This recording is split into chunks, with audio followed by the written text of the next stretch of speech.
Deti bëhet i kuq, gjithçka duket si në planetin Mars, ja çfarë shkaktoi fenomenin vija bregdetare e ishullit Hormuz në Iran. Është shndruar ditë të fundit në një peizazh që të kujton planetin Mars, me imazhe të detit që ka një ngjyrë të kuqe të thellë dhe që kanë qarkulluar gjerësisht në mbar botën, sipas ish drejtorit të shërbimit meteorologjik helenik, Theodor Kolidas. Fenomeni ndonse vizualisht mbreslënës nuk ka asgjë misterioze, bëhet fjala për një mekanizëm thjesht gjeologjik dhe hidrometeorologjik, shpjegon ai në postimin e tij në platformën X.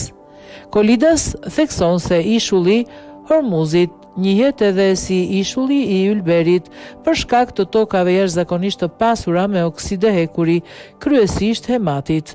Gjatë periudhave me rreshje intensive dhe të zgjatura, ky material imët lahet nga shpatet e ishullit, transportohet nga rrjedha sipërfaqësore dhe përfundon në det. Pezullimi i sedimenteve të pasura me ekur i jep ujit ngjyrën karakteristike të kuqe, veçanërisht pranë vijës bregdetare.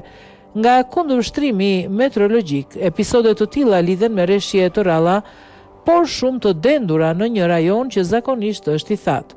Toka e thatë me kapacitet të kufizuar infiltrimi favorizon rrjedhjen e shpejtë sipërfaqësore duke rritur ndjeshëm transportin e sedimenteve, shpjegon Kolidas.